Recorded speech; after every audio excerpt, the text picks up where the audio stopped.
be deeper than my feet could ever wander, and my faith will be made stronger in the presence of my Savior.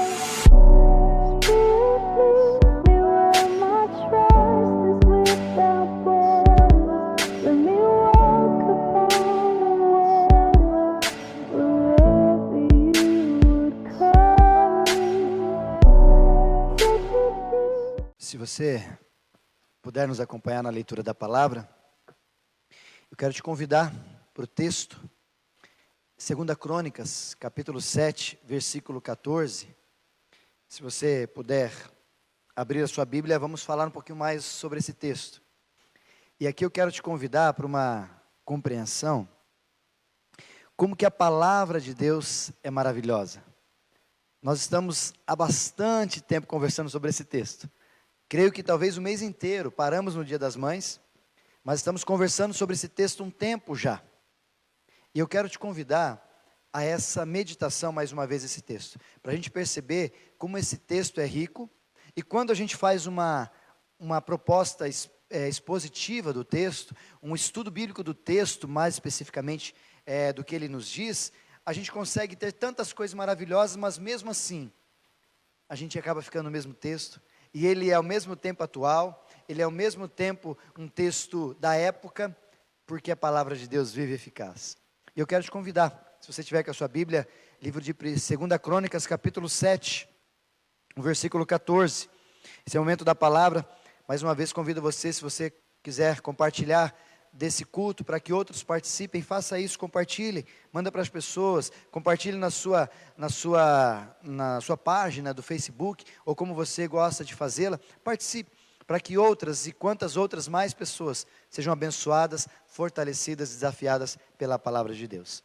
O texto que nós estamos lendo, 2 Crônicas 7,14, diz: se o meu povo, que se chama pelo meu nome, se humilhar, orar, me buscar e se converter dos seus maus caminhos, então eu ouvirei dos céus, perdoarei os seus pecados e sararei a sua terra. Rapidamente, só para você lembrar, nós falamos sobre esse texto em um primeiro momento, que é o contexto. Você que não pegou nenhuma das outras, logo logo ela vai estar no YouTube, as nossas mensagens. Desafio você a pegá-las, a participar delas e ouvi-las todo o tempo. Se você puder ouvir todas as partes, você vai entender todo esse conteúdo, toda essa pegada do texto. Eu quero te convidar para você fazer isso com a gente. A gente estava falando desse texto, o capítulo 6 é o capítulo onde eles estão orando, eles estão clamando a Deus, acontece toda a situação, eles restauram o templo, e ao restaurar o templo, no capítulo 6, Salomão ora, pedindo a Deus a intervenção, e no capítulo 7 Deus responde. E aí Deus coloca nesse contexto que nós lemos já esses dias, algumas situações importantes, como no capítulo 7, versículo de número 11, acabou de fazer, de noite apareceu o Senhor a Salomão, e lhe disse: ouvi a tua oração. E aí eu quero entrar só para a gente relembrar, algumas semanas atrás, na primeira vez nós falamos o texto, falamos sobre esse pacto que Deus faz com o povo. Falamos no outro momento sobre a enfermidade existente naquele momento, que é muito parecido com o que nós estamos vivendo hoje. E também da colaboração entre o Pai e o Filho, entre Deus e nós, entre o povo e o seu dono, aquele que é o dono do povo. E a partir desse texto nós falamos também na segunda vez sobre uma identidade vertical e uma identidade horizontal. A identidade vertical que nós falamos sobre Deus chamar o povo de meu povo. Então é Deus chamando a gente, o meu povo, sacerdócio real, nação santa, povo escolhido de Deus. Mas também tem a identidade horizontal, onde no texto nós aprendemos a respeito das pessoas nos chamarem: esse é povo de quem? Quem são vocês? A nossa identidade chama-se pelo nome de Deus. E aí falamos sobre isso na semana passada, dessa colaboração também. E a terceira vez, que foi semana passada, melhor, a última vez que nós falamos sobre esse texto, que nós falamos sobre essa enfermidade que não está só do lado de fora. Por isso que Deus exige que Salomão pudesse trazer para dentro do povo algumas posturas, algumas ações, das quais poderia então, a partir dessas ações, sarar, não só fora, mas dentro. E aí nós, semana passada, conseguimos meditar sobre esse texto, nessa expectativa de que dentro nós estamos doentes. As igrejas, as pessoas, a liderança, o mundo está doente porque a liderança da qual gostaríamos que Deus contasse estava doente. Portanto, nós falamos um pouquinho sobre isso na semana passada e falamos sobre essa intervenção que Deus deseja que eu e você tenhamos. Os verbos, falamos sobre humilhar, orar, me buscar e se converter dos seus maus caminhos. Essas são as ações que nós conversamos semana passada, da qual eu e você precisamos ter. E eu queria deixar para você o desafio. Ouça as mensagens anteriores. Logo, logo vai estar no nosso YouTube também. IPI São Manuel está no YouTube, o nosso canal. E você pode acessar ali e assistir as mensagens anteriores para você entender todo esse processo. Mas para hoje, eu quero te convidar a uma reflexão um pouco mais à frente desse texto, onde nós começamos com a palavra então. Então, depois de ser, nós estamos agora o então. E eu quero te convidar para pensar sobre ela. A palavra de Deus, a partir desse texto, nós temos algumas repartições que nós falamos algumas vezes já, eu quero aqui te relembrar. Ele tem essa conjunção subordinativa condicional, que é o ser, mas também tem essa condição subordinativa causal, que é a consequência. Nós temos o ser no começo do versículo 14, entenda essas palavras, é um pouco difícil, chato, mas eu queria que você entendesse para entender o raciocínio que nós vamos tomar. O primeiro é o ser, Deus dizendo para o povo, se vocês fizerem isso e isso, e aí ele nos solta 4 verbos, humilhar, orar, buscar e se converter dos maus caminhos, e aí, vírgula, e o texto vai dizer, então, ou seja, a partir daí nós encontramos mais essa conjunção subordinativa causal, que é a condição da qual, então, porque vocês agiram, assim também agirei. Porque vocês fizeram, assim também eu farei. E é uma problemática, talvez, para muitos de nós, a compreensão sobre essas conjunções subordinativas, tanto a causal quanto a condicional. Às vezes a gente tem alguns equívocos sobre isso, e aqui eu quero esclarecer bem para você entender, que é o primeiro momento dessa nossa reflexão. Que Deus, guarde isso, Deus reage ao nosso agir. Vou dizer mais uma vez, Deus reage ao meu e o teu agir. Por exemplo, já ouviu alguma expressão do tipo, Deus age no sobrenatural? É óbvio que já. O que acontece no sobrenatural para você entender esse primeiro momento? O natural, o sobrenatural. É óbvio que o sobrenatural virá sempre a partir do natural. O natural chega até aqui e o sobrenatural parte daqui para cima. O problema é que às vezes a gente não entende esses lugares e às vezes a gente se confunde. Tem coisas que nós queremos que o sobrenatural venha, mas nós não queremos nem o natural aparecer. Aí o natural não faz, o sobrenatural não entra em cena. É óbvio, pastor, mas não existe algumas coisas que Deus vai fazer? Vai. Tem coisas que são milagres de Deus. Tem coisas que são ações de Deus e Ele age no sobrenatural, no natural, como Ele quiser. Mas as formas mais comuns de Deus agir são a partir dessas conjunções. E eu quero te convidar a entender isso na narrativa da Bíblia toda, por algumas histórias que nós vamos entender. Por exemplo, esse ser condicional tem a ver comigo e contigo. Essa condição do texto que nós vimos, essa condicional, essa conjunção, ela tem a ver comigo e com você. Se eu e você fizermos, então, aí vem depois a outra condicional, que é a causal, consequência. Então, Deus vai fazer. Então, parece muito claro, se o homem fizer aquilo que precisa ser feito, Deus fará aquilo que precisa ser feito como resposta, reação àquilo que o homem fez. Deu para entender esse princípio? E aí eu quero que você guarde, e comece nesse princípio, guarde esse princípio, e vamos meditar e transitar sobre a Bíblia, para você entender como isso é tão claro na história da humanidade. Vou usar para você essa narrativa, para você entender. Lembra de Moisés? Estamos lá no livro de Êxodo, no capítulo 14, quando Moisés tira o povo do Egito, e chegam no mar. Chegou no mar, estamos ali no capítulo 14, a partir do versículo 15 em diante, e naquele lugar no mar, eles estão à frente do mar, atrás o exército de Faraó vindo, querendo acabar com eles, e todo mundo revoltado, e agora que a gente vai morrer todo mundo aqui, que problema que o Senhor nos trouxe, Moisés? E aí Moisés recorre a Deus, E aí Deus fala uma coisa para Moisés que talvez você, se estivesse na pele dele, falava assim, não, acho que eu não vou fazer isso não. Talvez se você estivesse com o povo de Israel saindo do Egito, você talvez falar, não, Moisés, está de brincadeira, né? Olha o que diz Deus, a partir dos textos. Deus, no versículo 15, diz para Moisés, mande o povo que marche. Qual que é a ação do homem natural? Marchar diante do mar. O mar está ali? Marche na direção do mar. Está de brincadeira, né, Isaías? Talvez sim, talvez não. Eu não sei se eu responderia a essa indicação, essa ordem de Deus dizendo, eu quero que vocês marchem. E aí, de repente, qual é a ação do homem? Marchar. Qual é a ação de Moisés? O texto continua dizendo, estenda o teu cajado diante do mar. E qual que é a ação de Deus? Lá no versículo 22, um forte vento, que é só Deus que consegue fazer isso, abriu o mar e o povo passou. O natural, o homem marchando, o homem com o cajado, e o sobrenatural, Deus intervindo. Agora a pergunta, como que Deus trabalhou dessa forma? Agem e eu vou reagir. Façam o natural e eu vou no sobrenatural. Viu como fica simples para a gente entender? Eu quero convidar você para outros textos. Olha só, um pouco para frente, quando Moisés já não era o líder, Josué era o líder. Eles encontraram dois desafios que eu quero chamar a sua atenção. O primeiro desafio ali em Josué capítulo 3, eles se encontraram diante do Jordão. E exatamente ali no capítulo 3, qual que era a proposta? Deus falou para Josué pegar os sacerdotes, todos eles pegarem a arca e entrarem no Jordão. Mas o Senhor não vai abrir? Não, vocês vão entrar. Assim que eles entraram, assim que molharam os pés, Deus entrou em cena.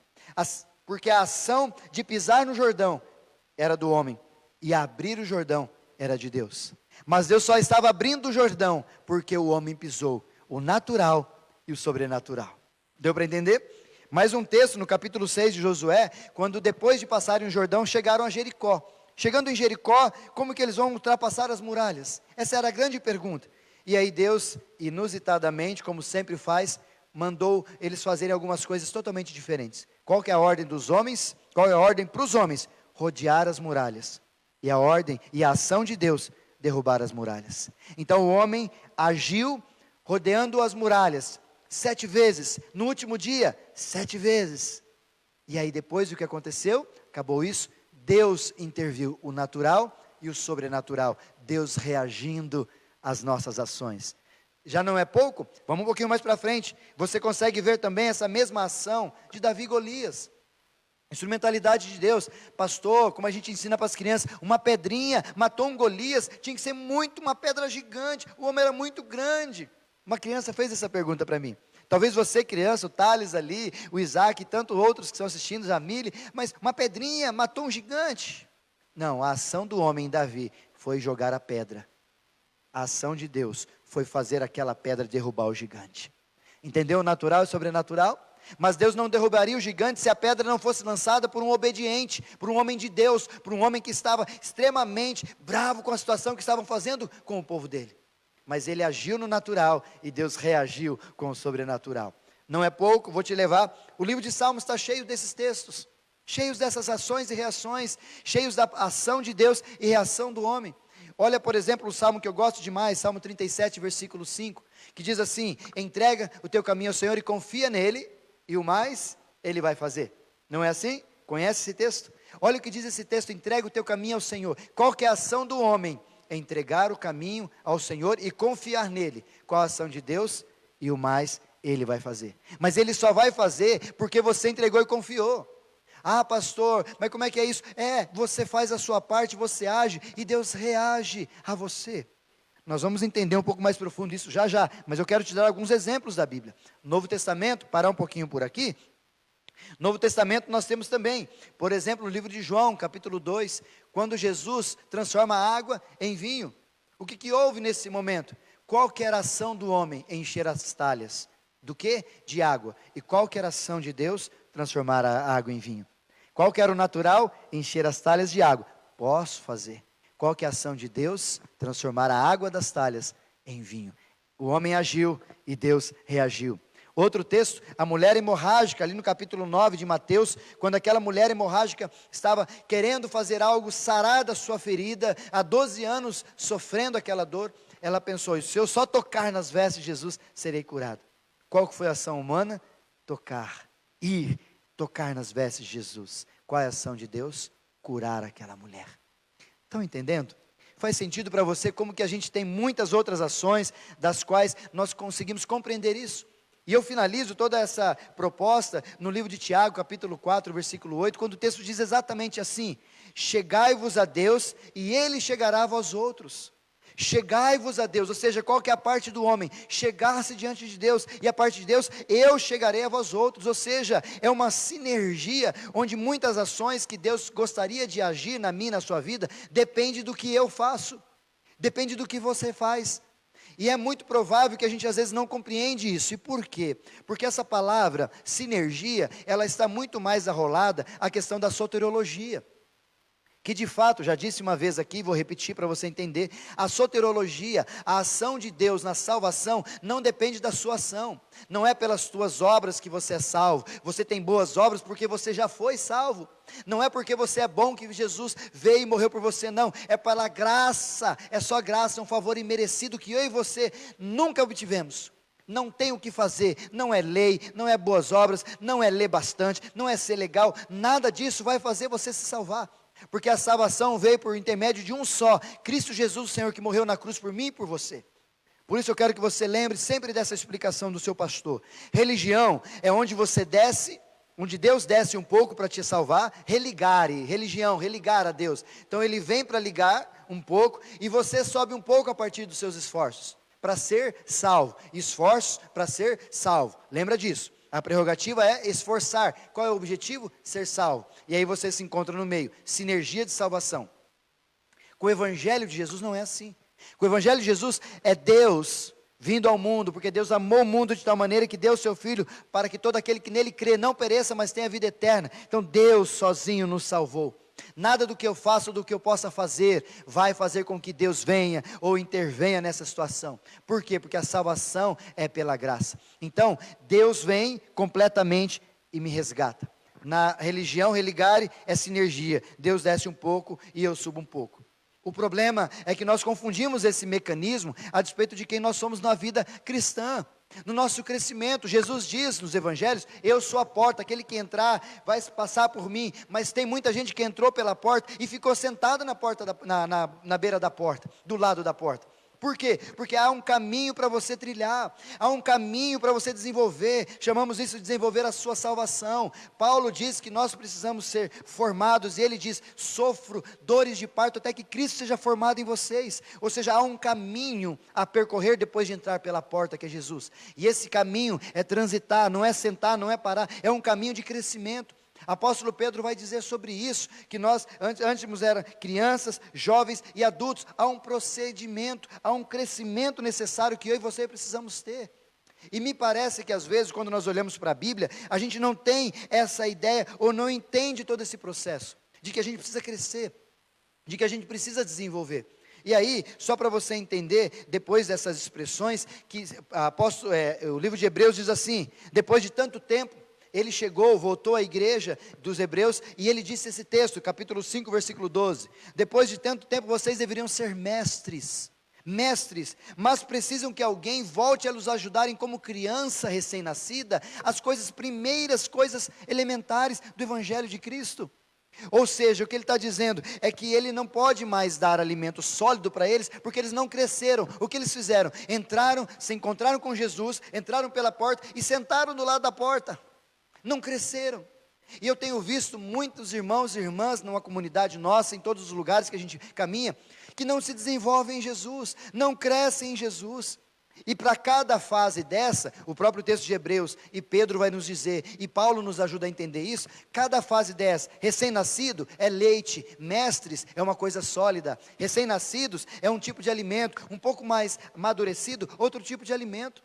O problema é que nós queremos que Deus manifeste coisas que é para maduro, quando ainda somos crianças. Ou nós achamos que Deus não vai fazer nada, e não vai porque nós somos crianças, porque criança tem que tratar igual criança, não dá para tratar de outro jeito. Por isso eu quero te chamar a atenção sobre esse aspecto, para você entender que muitas vezes Deus está aguardando uma ação sua para Ele reagir. Aí a gente pergunta assim: ah, pastor, você está me dizendo então que Deus não é soberano? Não, eu não estou dizendo isso, eu estou dizendo que Deus é soberano. Mas na ação minha e sua, na transformação, no amadurecimento que Ele quer fazer sobre a minha e a sua vida, Ele precisa que eu e você tenhamos algumas posturas, das quais se Ele não encontrar, Ele não vai fazer em mim e você. Pode fazer em outra pessoa, achar outras coisas, inclusive pedras ou mula para usar, mas não vai usar a gente. E aqui eu finalizo esse ponto para você entender, Deus reage, mas que age na seguinte forma. Já disse essa ilustração e vou usar de novo essa ilustração, para você entender. Como se eu estivesse fazendo, ou eu vou colocar um outro exemplo aqui, fazendo um churrasco. Lembra, Kelly, que a gente falou desse churrasco? O Kelly e o Thales fazendo um churrasco. E o Thales, pequenininho, 4 anos, 5 aninhos ali, pedindo para o pai: pai, me empresta uma faca gigante. O pai não vai emprestar. E não tem a ver porque não o ama, não tem a ver porque não quer que ele corte, não tem a ver porque quer que ele morra de fome. Não, tem a ver com o que ele é hoje, e ele não suporta o que ele está pedindo. Por quê? Porque ainda é criança. Mas quando ele crescer, quando ele estiver com uns 15 anos, 14, 15 anos junto com o pai, o Keller fazendo churrasco, o Thales ali: pai, empresta a faca? Claro, filho, empresta. Por quê? Porque ele tem maturidade para receber o que o pai pode lhe dar. É a mesma coisa.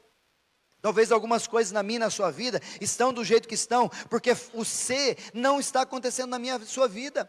Algumas áreas da sua vida não estão sendo transformadas, restauradas, fortalecidas, porque o ser nunca aconteceu com você. Você não se humilhou, você não ora, você não busca Deus e não se converte dos seus caminhos. Não adianta ficar pedindo que não vai acontecer.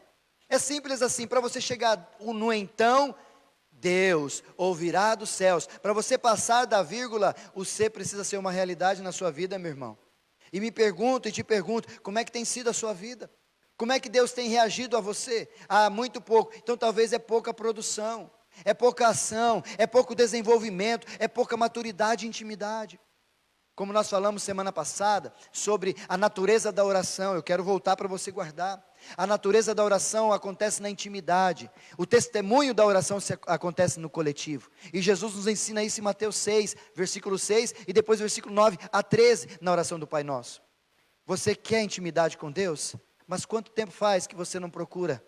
Quanto tempo faz que você não lê a palavra? Não tem um tempo devocional, não tem um tempo com Ele. Aí, mas Deus vai fazer. Não vai fazer, meu irmão, não vai fazer.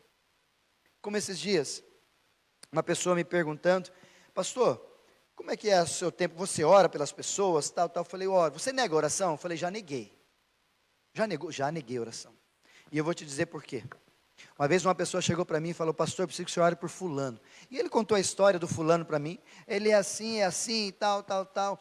E essa pessoa não tinha se encontrado com Jesus, estava tendo uns problemas difíceis. E eu disse para ela: ó, precisa haver uma oração que antecede essa oração. Porque ela queria que a gente fizesse oração para que algo acontecesse. Eu falei: ó, a primeira coisa que tem que acontecer na vida dessa pessoa é ela encontrar-se com Jesus. Se não houver isso, esse tipo de pedido que você está me fazendo, não vai acontecer. Ela vai bater no teto e vai voltar. Como assim, pastor? É isso mesmo. Tem algumas ações que você não vai entender.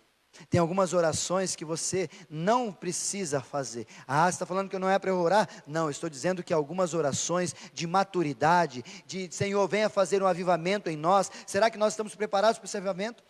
Pedimos para Deus: Senhor, faça a transformação na nossa vida. Será que nós estamos preparados para isso? Será que o então pode acontecer se o ser já houve? Ou está esperando o ser ainda? Se o ser não aconteceu, não espere o então. E aqui eu quero finalizar, trazendo apenas a primeira parte do então. Depois de entender que Deus age, reage e você age. Deus sobrenatural e eu e você no natural. Para esse texto, a gente aprende aqui do texto quando ele diz os verbos divinos na reação de Deus. Os verbos divinos, que o primeiro deles é: eu ouvirei dos céus. Eu ouvirei dos céus. A grande alegria de Deus, como um pai, é ouvir o seu filho. A grande alegria de Deus como um pai é ouvir a minha e a sua ação, a nossa oração. Mas convenhamos, vem cá comigo, chega perto de mim aqui. Você já sentiu naquele dia que você fez uma oração e parece que ela bateu no teto e voltou? Você já se sentiu naquele dia que você fez uma oração e parece que não deu muito certo o conteúdo, o ambiente, ou parece que não rolou? Conversava eu com uma pessoa essa semana, e ela estava me dizendo sobre isso, sobre aquela oração que de repente é uma oração que eu brinco, que é a oração de um olho no peixe, outro no gato, aquela oração assim, né? Oração disfarçadinha. Será? É oração religiosa, é oração de palavra, é oração que simplesmente tem palavras, vãs repetições, mas que o coração talvez não está por perto ali. Por isso aqui, quando o texto vai nos orientar a despeito disso, que ora e Deus vai ouvir dos céus, Ele só vai ouvir dos céus a oração depois que ela for feita a partir do ser. Ah, pastor, é verdade? É verdade. Olha só o livro de Isaías 59, versículos de número 1 e versículo 2. A palavra de Deus vai dizer assim: não são os meus ouvidos que estão fechados, que não nos possa salvar, e nem os meus braços encolhidos, que não lhe possa ajudar, mas são seus pecados, ou os pecados, a iniquidade, que fazem separação entre vós e o vosso Deus. Ou seja, o que o texto de Isaías está dizendo, é que Deus quer abençoar, Deus quer ouvir, Deus deseja ouvir, mas por que Ele não ouve? Porque há algo barrando, há algo cerrando, há algo que não está permitindo a sua oração chegar lá em cima. Segundo Isaías, talvez seja pecado, talvez seja algo que você está fazendo, talvez seja algo que eu e você estamos praticando, aquele pecado inclusive costumeiro, doméstico, que a gente tem feito e já deixou de ser pecado, e a gente está fazendo, mas sabe que está errado. Talvez isso tenha ocultado as suas orações, Deus não está te ouvindo. Por quê? Porque o pecado tem atrapalhado, ou talvez por causa desses exercícios que nós falamos, Deus não tem ouvido porque falta humilhar-se na presença dEle. Essa mesma pessoa que conversava comigo sobre a oração, ela disse que num outro momento nas suas orações, ela chorava nas orações, ela intercedia por si mesmo, ela falava que não era nada. Falta isso nas nossas orações, falta parar diante de Deus, nosso quarto secreto, e não clamar para Deus fazer, não, mas clamar para Deus me transformar, chorar na presença de Deus. Qual a última vez que você chorou na presença de Deus? Falta também buscá-lo sem interesse. Talvez a sua oração não é ouvida porque há muito interesse na sua oração, e interesse todos a seu respeito. A própria palavra de Deus diz no Novo Testamento que a gente pede, mas não ouve resposta, porque buscamos para nós mesmos, e não vai ouvir. Deus não vai ouvir porque Ele sabe o teu coração. Por isso que a última ação é converter-se. Dá uma olhada para si. Converter não tem a ver só com voltar, mas tem a ver com olhar para uma realidade que você está vivendo, e a partir dela, tomar uma postura, uma posição. Por isso eu quero desafiar você aqui a partir desse texto. Isaías vai falar também no capítulo 43, versículo 3, eu gosto muito desse texto, quando ele diz assim: derramarei água sobre o sedento, e torrentes sobre a terra seca. Queridos, sabe sobre quem que Deus vai derramar água? Sobre todos? Não, sobre o sedento. E eu pergunto para você, você tem sede de Deus? Sabe sobre quem, ou sobre qual lugar Deus vai derramar água? Sobre a terra seca. E a nossa terra está seca, é verdade, mas precisamos que eu e você tenhamos uma postura diferente sobre ela. Por isso eu quero concluir, desafiando você a pensar sobre esse aspecto muito importante na nossa vida, muito importante mesmo. Você tem sede de Deus? Você tem buscado o Senhor? Você entende que para Ele ouvir, o problema não está no céu fechado, está no meu comportamento, na minha postura, na minha atitude, estar cerrando o céu? Você entende isso? Você entende também que a minha e a tua atitude no ser vão promover outras coisas? Você entende que a minha e a tua atitude, se não forem acontecidas, nós não vamos permitir que Deus venha fazer e agir, porque faltam algumas coisas? Você entende também, terceiro desafio, é que você entende que talvez Deus quer fazer muito mais na sua vida, mas se Ele fizer, é como um pai dando uma faca para uma criança, não tem maturidade para entender, não tem maturidade para assimilar, você não tem condição estrutural, emocional, talvez física tenha, é velho na igreja, talvez já está há bastante tempo na igreja, conhece a Bíblia, mas emocionalmente, com o Espírito Santo na sua vida, não dá, porque senão ele vai te atrapalhar. Você entende que Deus quer te usar, mas falta algo em mim e você para isso acontecer? Uma vez uma mulher chegando nos nossos lugares pastorais, aconselhamento, ela disse para nós assim: pastor, eu queria que meu marido fosse comigo no mercado. Aí o marido na hora respondeu, falou: pastor, mas eu vou com ela no mercado. Aí ela disse assim para mim, do lado do seu esposo: Mas pastor, que eu queria que ele quisesse querer ir. Eu ouvi assim, falei, como é que é? Ela disse exatamente isso. Eu queria que ele quisesse querer ir. Numa primeira vista, essa frase fica totalmente confusa. Mas sabe o que ela estava dizendo? Eu gostaria que ele, estando lá comigo, quisesse estar lá comigo. Porque só estar não quer dizer que ele quer.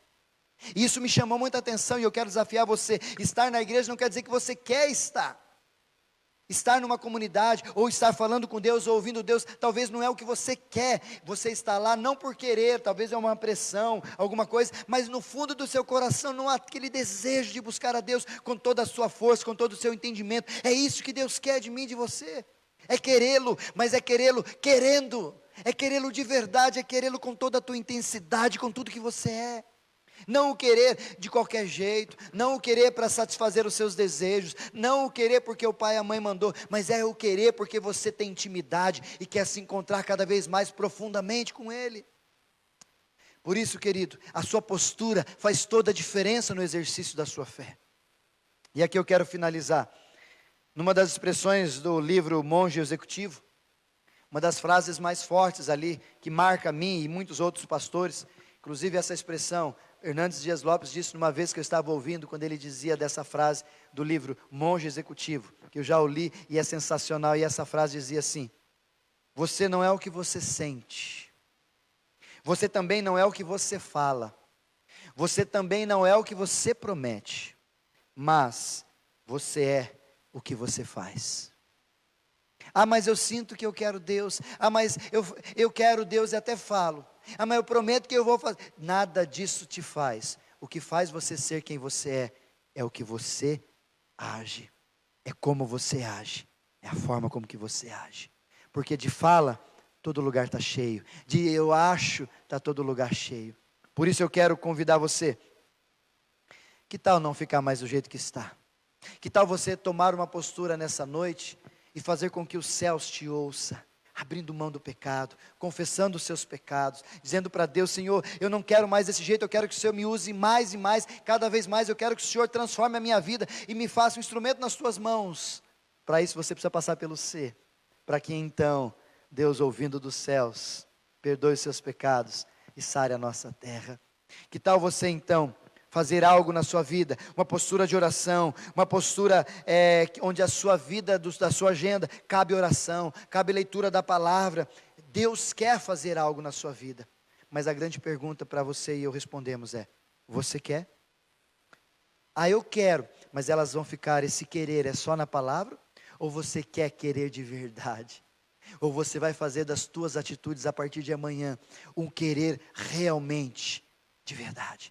Onde as suas posturas, elas não só são cheias de palavras, mas as tuas palavras, elas ficam por debaixo, porque a tua postura está gritando pelas suas palavras. Por isso eu desafio você para a gente encerrar nessa noite.